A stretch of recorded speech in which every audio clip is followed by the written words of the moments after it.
So welcome everybody. I'm super excited to be here. This is my first Zoom class, so hopefully everything goes well and we have no major issues, but please be patient with me.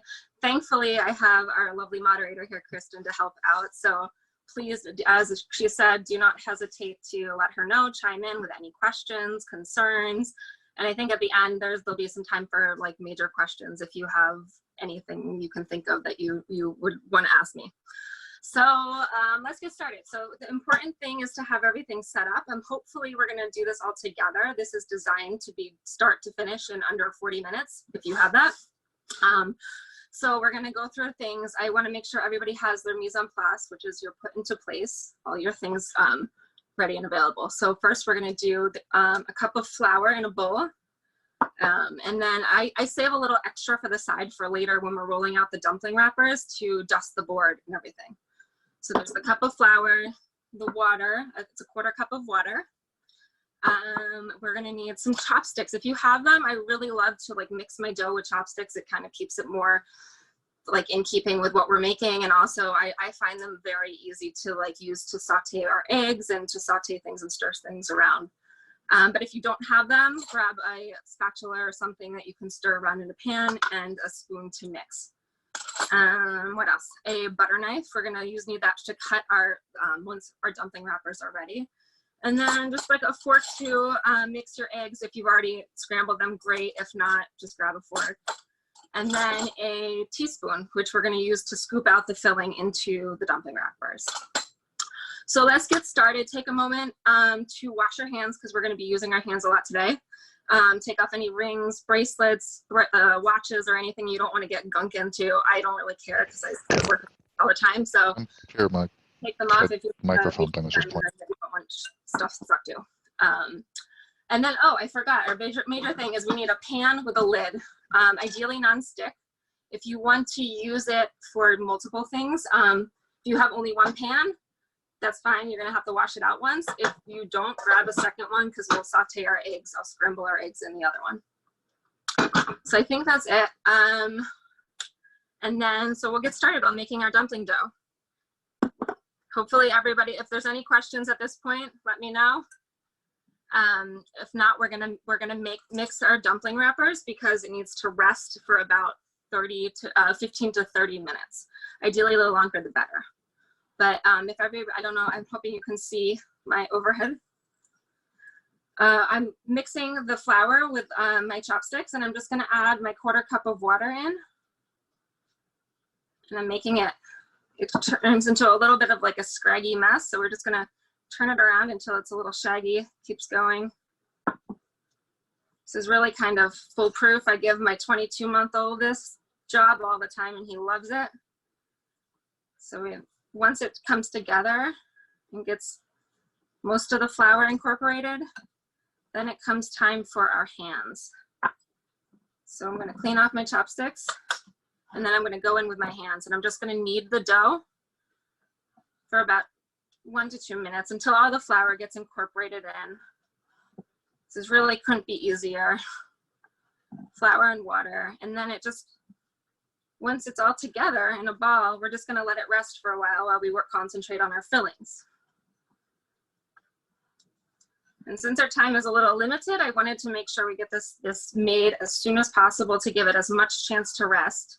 The resting will help in loosen the glutens and relax them so that everything becomes smooth. We're also letting it rest so that the water will hydrate back into the flour. That'll also help in the smoothening process.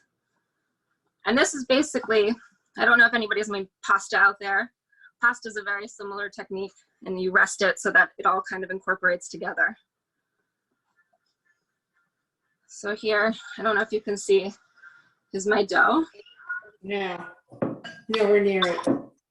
It's a little, it's not like come together. And all of my flour, I have very little flour left at the bottom of my bowl. Okay, I'm gonna give it a couple more kneads.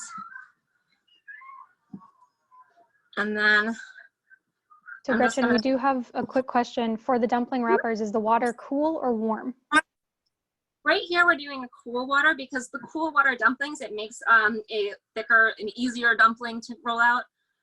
As you get more versed in the dumpling world, hot water dumplings are a thing. It produces a stickier dough, which I find a little harder to roll out, but it's also, the stickier dough is nicer when you're making like steamed dumplings and other like soup dumplings and stuff like that. So today we're just gonna go, this is super basic, super like one-on-one cold water dumpling method.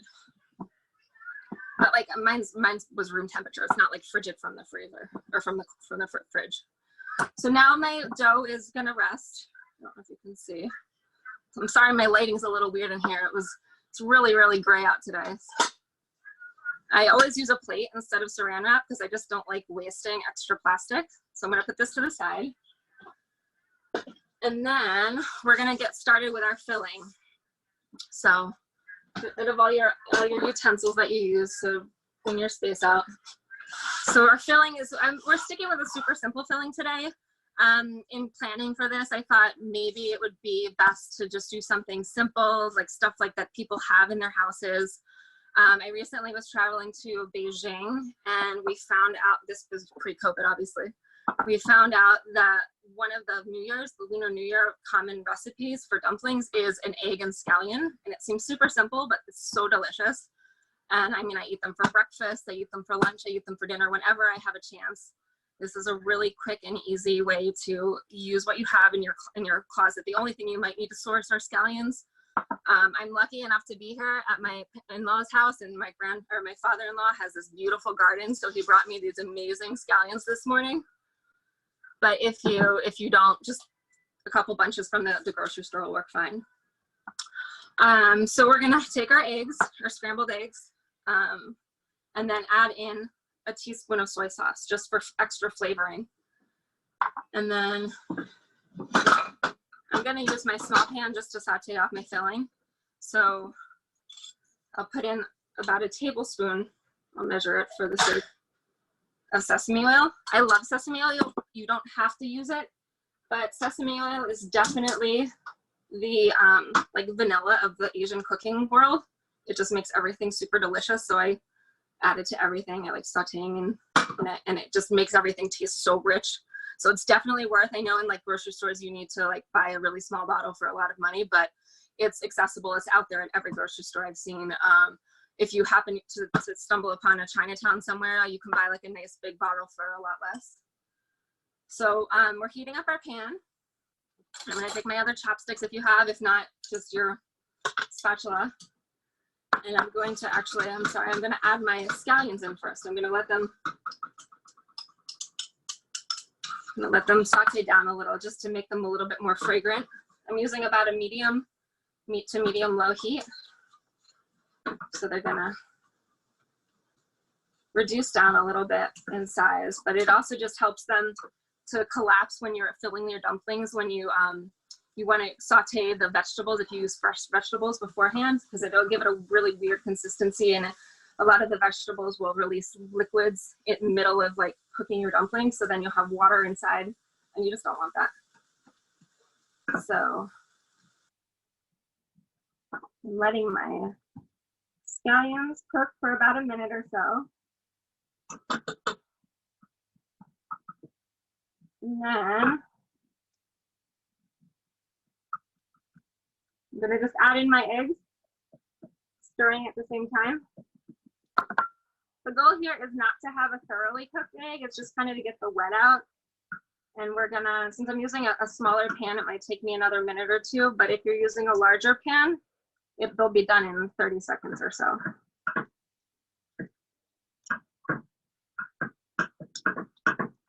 So we're stirring, stirring, stirring.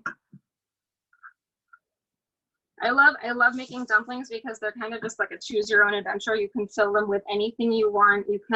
I've yet to experiment with gluten-free dumpling wrappers, but that's next on the list. But they're just so suited to any type of diet. You can do a vegetarian one, you can do a mushroom lover one, you can do mushroom haters one. I know our son's a huge mushroom eater, so we put mushrooms in everything now. But you can do pork, chicken, shrimp, anything you really want. to eat. They're delicious. And it's just like you can mix, I'll go through a couple of different ideas. So if you don't have scallions here, I might use some frozen spinach or some extra, like the greens from some garlic chives, or I don't know, some kale, watercress, anything really. So okay, I don't know if you can see, my eggs are about done. They're a little runny, but they're just done enough that they're not gonna run everywhere in my wrapper. So I'm gonna turn up the heat and let that cool for a little bit. So ultimately, your major takeaway so far from this class is that they're super versatile. These are making it work time. So kind of whatever you have in your fridge, whatever you want to do, you can do. You're free to do that. And I find that really fun and liberating. Some made other combinations that we had when we were in Beijing that I never heard of before or never tasted were egg and tomato, which sounds kind of weird, but it was delicious. There's pork and fennel. A lot of times they'll saute fennel off first and then add that to a ground pork and stuff the dumplings like that. Another Lunar New Year specialty was chicken, shrimp, and pork. So that's a combination. If your diet allows, it's delicious as well. So other, again, choosing your own adventure. You can add some ginger and garlic to your mixing, you're adding your stuffing, and that will be delicious. In China, we didn't eat as much, they didn't stuff the dumplings with as much ginger and garlic, but again, I think it's just for ease. So let's see, our dumpling wrappers have been resting for about 15 minutes now. Let's give it a look. So this is my dumpling dough. I don't know if you're following along at home, you can give it a feel. It'll feel a lot softer than it was when you left it. But also I had a batch to show you that I made about an hour and a half before this. It's been resting. It's super, super soft. But we're gonna work, for the sake of this experiment, we're gonna work with the dumpling wrappers that we made just 15 minutes ago. So at this point, we're gonna use your board. You're gonna make sure you clear out your board. And we're gonna knead the dough even further. This is the really important part. We're gonna knead with the heel of our hand and out, just to get all of the flour incorporated in. It's gonna you're gonna feel it smoothen. And it's just gonna become really, really soft if you do this like a couple minutes. And this is really important. Most of the pastas or any doughs or any other forms of dumplings, you do like you mix it and then you rest and then you knead it again to make it extra smooth.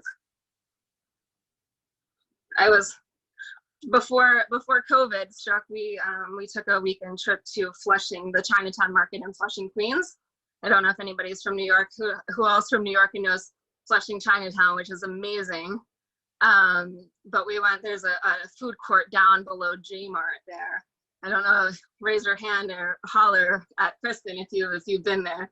But there's this dumpling stand in the corner with these two ladies that are just like masters at it. And you see them kneading their dough and they're making everything from scratch, and they just do it. And I stood there for like half an hour the last time we were there because I was determined to teach myself dumpling wrapper making. We decided to try to cut down on waste. I know like this whole COVID time has made a lot of people reevaluate where they are in life, what they're doing in life, how to get what they need and provide for their family. And I think it's really important for us as humanity to just look at where things come from and the origin and the source of everything. So in that vein, we were thinking like, hey, we should just really, this is a little bit pre-COVID, but still, especially now, we've been thinking like we should try to eliminate a lot of processed foods if we can, and that includes dumpling wrappers. We make a lot of dumplings in our house because they're just delicious and fun and easy. But now that we know how to make dumpling skins, it's just like game changer because it does take a little work, but you're gonna see you can do this on a weekend with your family, with your kids, and freeze a bunch, and it's a wonderful activity. It keeps the kids busy. and freeze a bunch. And then when you don't have time, you just pull them out of the freezer. So I don't know if you can see my dough is really starting to come together and getting a lot smoother. And then we're gonna start forming it into a longer lot, like a rope.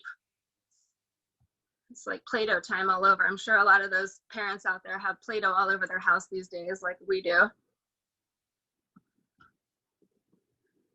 I also want to hear from people if you have any questions or like, what's your favorite dumpling flavor? Like, what's your favorite stuffing? Yeah, so Gretchen, we actually have a question. Will this work in a bread machine if you're not able to knead the dough? That's a wonderful question. I have never used a bread machine actually, so I'm sure it would. I don't see why not, but I know you can make this like flour water paste in your food processor and then let it rest. And then you're still gonna wanna, I think, like knead it out by hand at this point. But I'm sure you could. I'm sorry I don't have the exact answer for you. I could read up on it and see, but I know what you can do to expedite the next step of the process is to use a pasta machine. If you have like a pasta roller, you can roll out layers of sheets of this dough and then stamp them out instead of rolling them out by hand, which I think would save a little bit of time, but it also, you might have a lot of waste, like the extra area. So so that's a good question. I'm back to the bread maker. I'm not sure 100%. I'm sorry to not know that. And then one other question is, when you freeze them, do you freeze just the wrappers or the completed filled dumplings? Okay, so I was gonna go into that when we were filling the wrappers, but what I do is I recently experimented with freezing the dumpling wrappers themselves in between layers of like a heavy flour, and it was a giant ball of mess. So I'm really glad I learned that, because I read somewhere that it was doable, but it didn't work for me. My favorite way is to actually stuff the dumplings, and then I keep them on a sheet tray, like a cookie tray, and I put them in the freezer and I freeze them that way. Let them harden for about an hour or two, and then you can move them back into like a Ziploc bag or a sealable bag and keep in the freezer for up to a couple months. Okay, so here we have I've been rolling, as we've been talking, I've been rolling out into a rope about 1 inch thick, or I guess a centimeter and a half or whatever it is. And at this point, we're gonna try to cut our dumplings.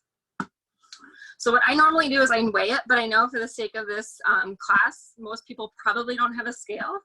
If you have a scale and want to be extra precise, I find 10 grams to be the ideal weight of each dumpling round.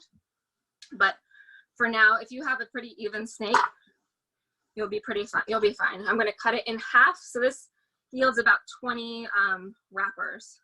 So I'm just going to cut it in half again, and then in fifths, and that should be about good. 1, 2, 3, 4, 5. This might be a little oddly sized, but that is okay. Oops.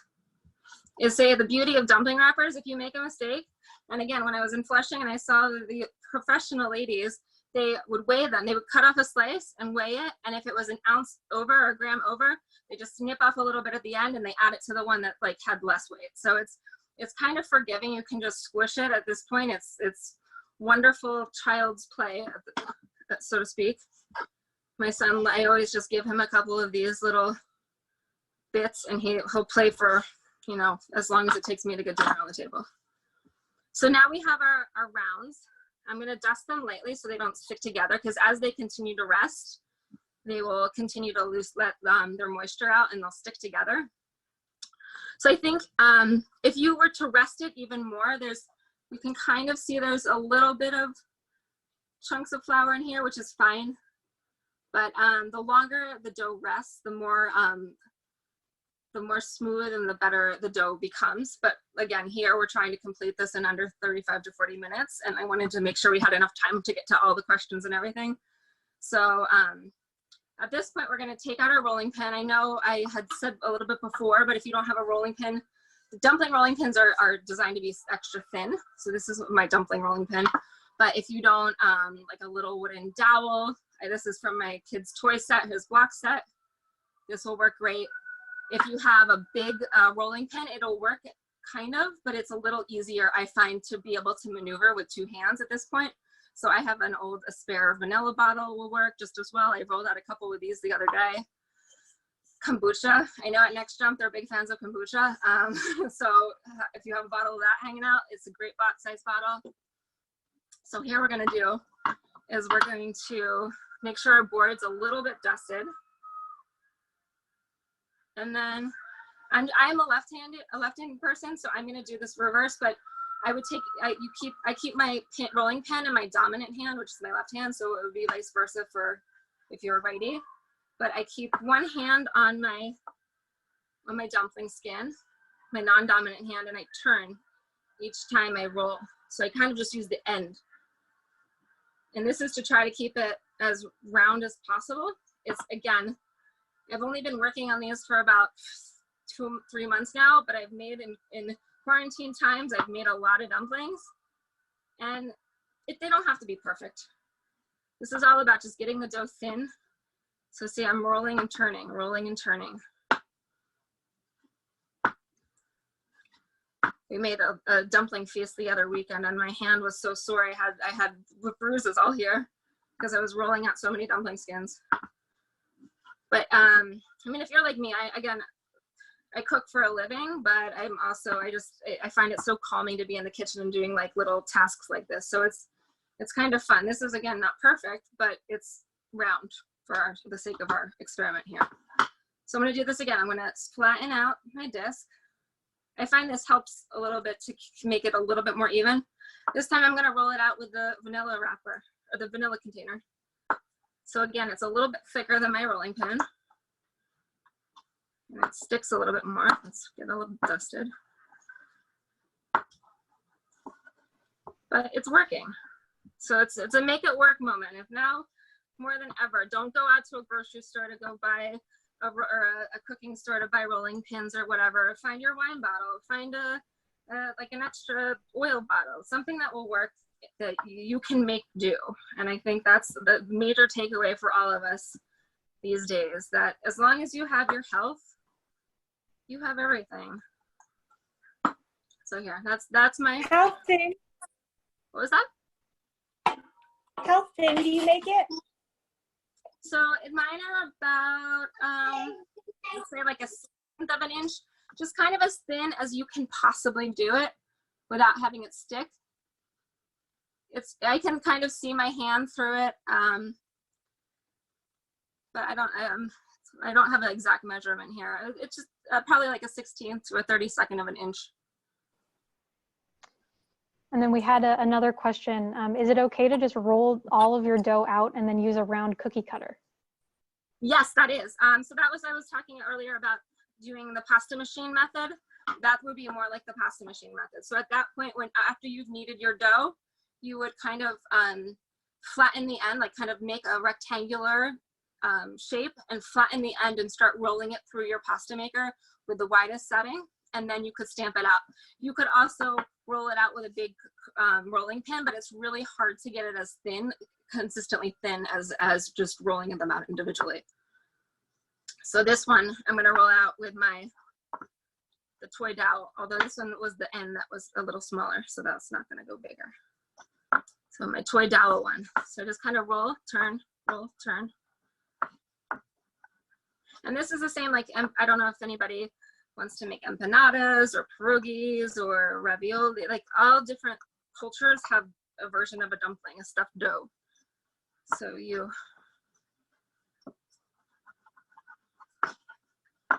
once it kind of gets evenly flat, you can go in bigger strides. So here's my filling, or my dumpling wrappers. Let's see. Am I missing anything I wanted to say? I think that was it. I mean, do people have other questions? I feel like this is one of, it seemed like, to me, I thought it was going to be really, really hard to make dumpling wrappers. It was like, oh, this is a challenge. Like, I can't believe people would make them from scratch. Once I started making them, they just seem easy. Yes, they take some time, but it's flour and water. It takes a little time, but. Yeah, so there were actually a couple other questions as well. One of which was, do you ever season the dough? Well, so for other types of dumplings like scallion pancakes, you use a similar dumpling recipe, and I season that with a little salt and a little bit of sesame oil. But this will change the flavor. Apparently, salt makes the dough a little bit denser, so I don't add for this exercise, but you could if you wanted to. What I like to do is I really I season my filling heavily. And then also I use a dumpling sauce at the end. So that'll give you all the flavor you ever need. And then a couple other folks have asked, can you use different kind of flour, like a wheat flour or some sort of substitute?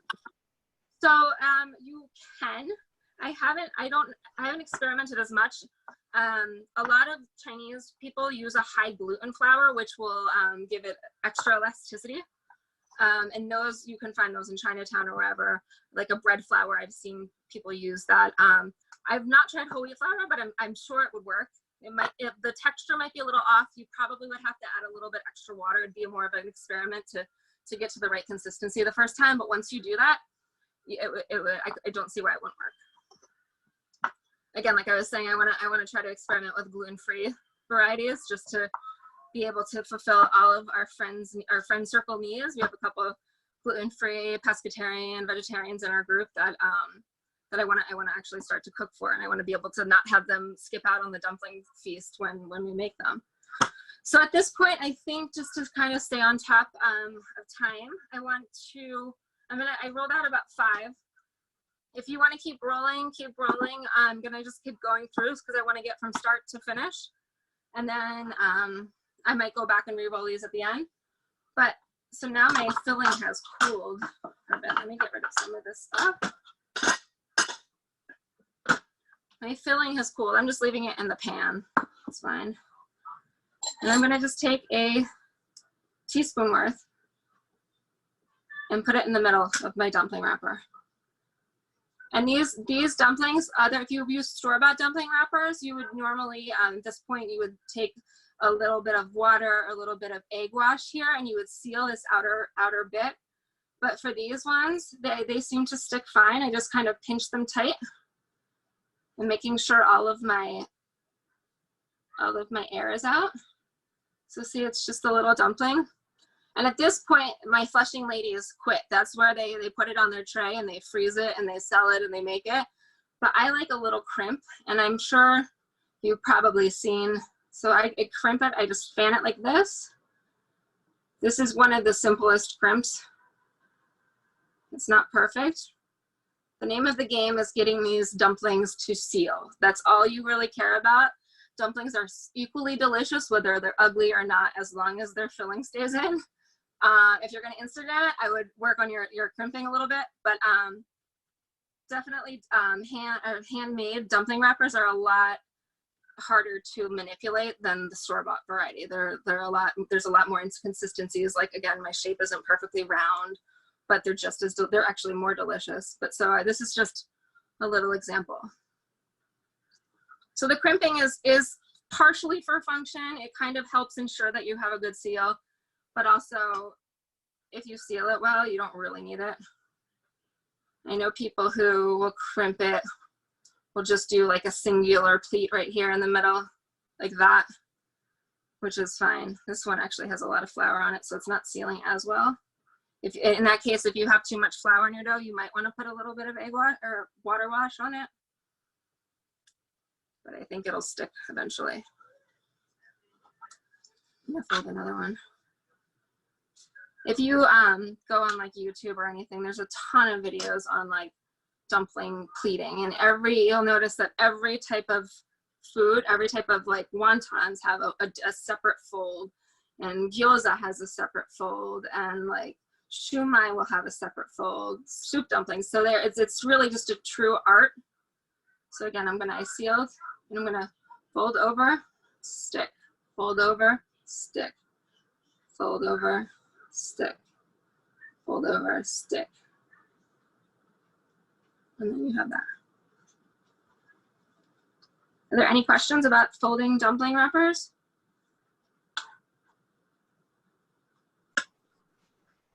So none yet about the actual folding, but one person did write in, does the filling have to cool for you to put it into the wrapper?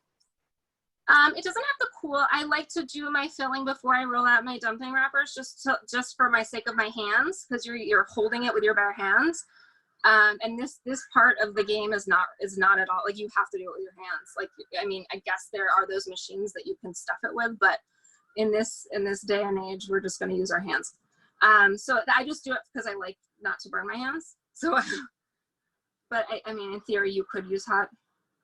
It'll help. It'll actually, if like I used really warm filling one time, and it kind of made my dumpling skins like droopy because it was almost cooking them in advance. So this amount of egg should be good for all 20 of your dumplings. If you were like to go and you wanted to make like a ground pork or a ground chicken filling, you'd probably use about, I think it's like a half a pound for about 20 to 30 dumplings. We kind of always just come up with our dumpling filling, and it's either we have too many skins or we have too much filling. So it's one or the other. It's really hard to get the exact quantity right, but you're usually close enough. And sometimes I'll just make a couple extra dumpling skins or make a little extra, like I'll add, you know, some more greens into my filling to eke it out to make like the last 3 dumplings work. So I have here I have 5 dumplings that will go ahead and start to cook.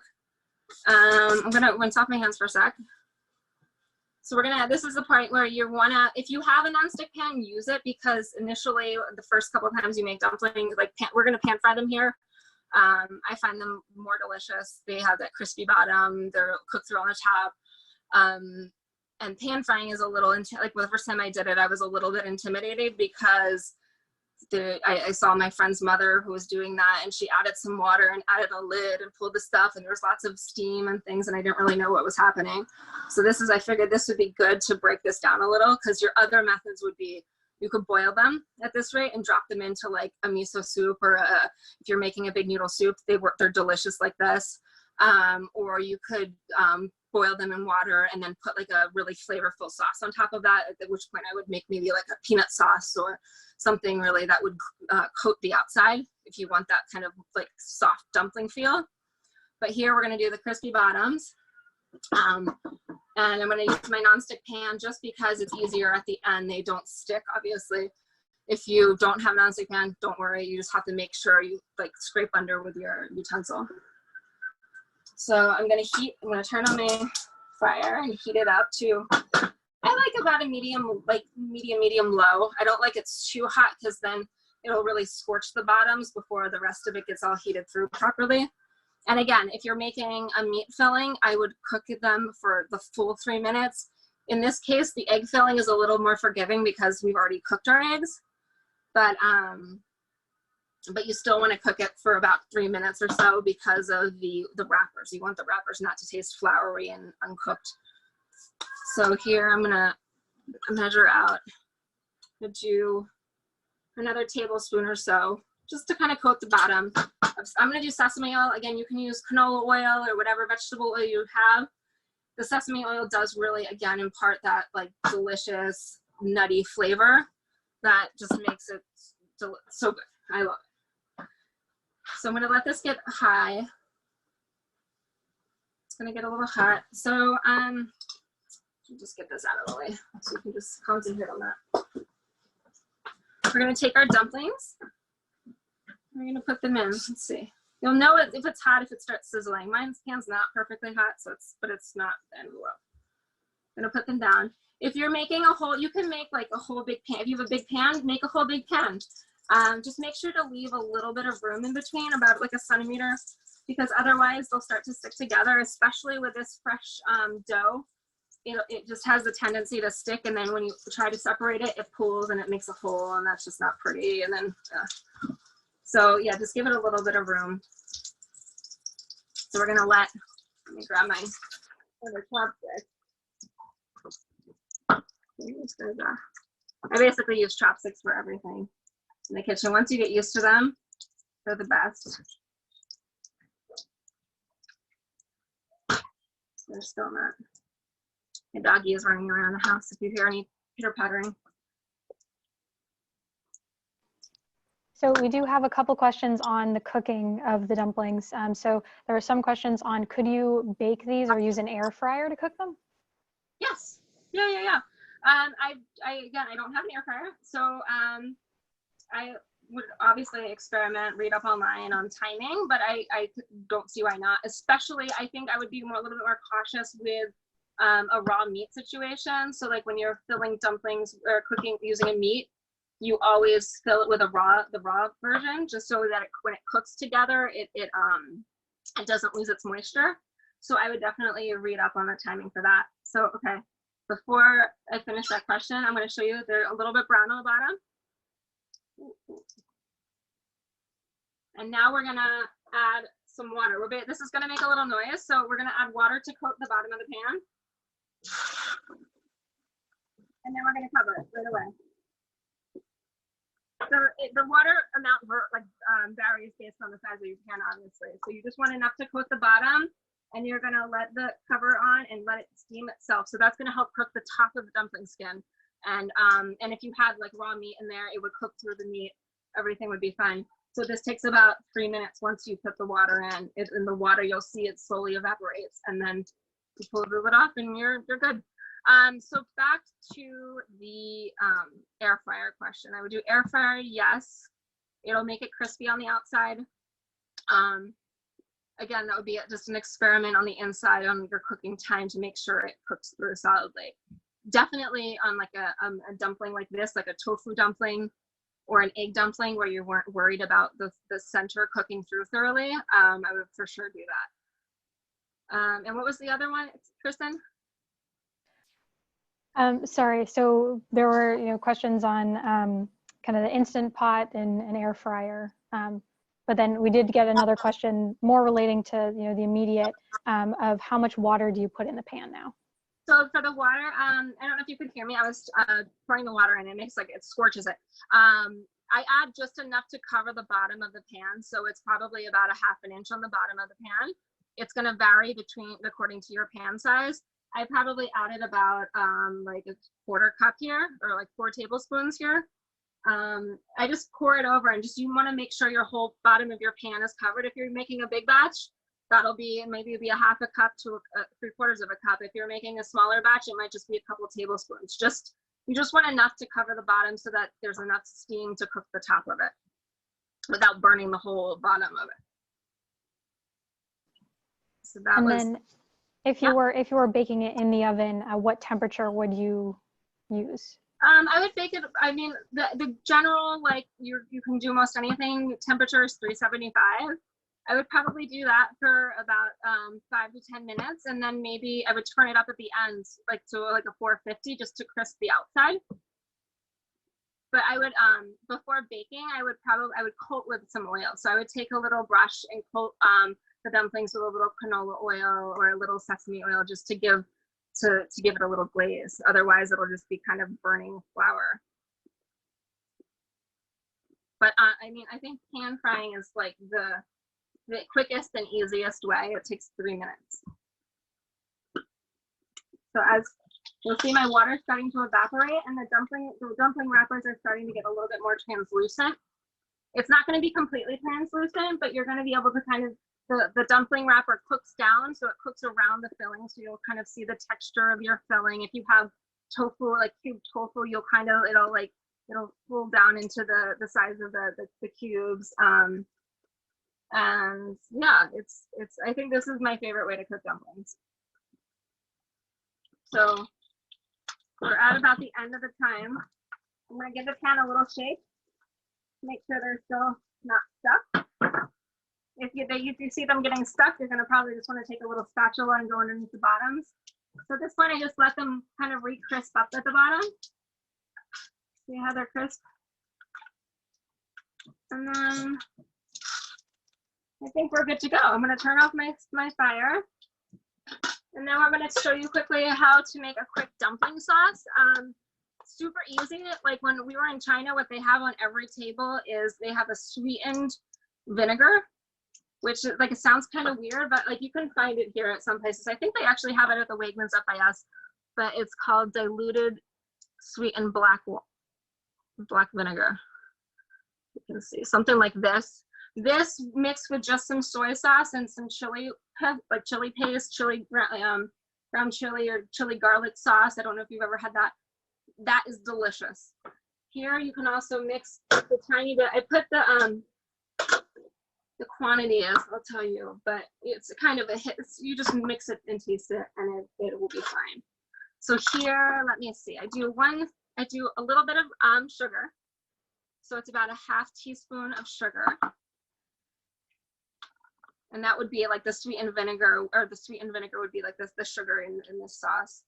Then I'm gonna do a tablespoon of soy sauce. What else? 2 tablespoons of rice vinegar. So you want that like vinegar, salty, sweet. And then if you want to add spice, you can. You don't have to. But even just this is delicious. And then again, that amazing flavor from the sesame oil, it just kind of balances out and neutralizes everything. So I'm going to add ½ teaspoon of that at the end. And I'm just going to stir it up, making sure that all of my sugar gets incorporated into the sauce. Let me get this all out of the way. So you see it's a nice clear sauce. If you added some chili or some sriracha, you can do that if you like that. But this is just super basic. If you want to get fancy and look up a sauce, like a peanut sauce, they're delicious with these too.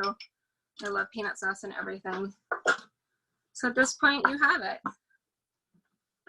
Take your dumplings out of the pan and you're ready to go.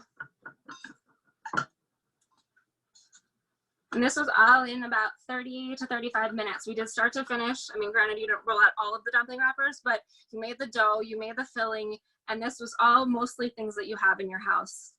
Probably you didn't even have to go to the grocery store. Maybe you bought the scallions, but everything else you can find in your fridge.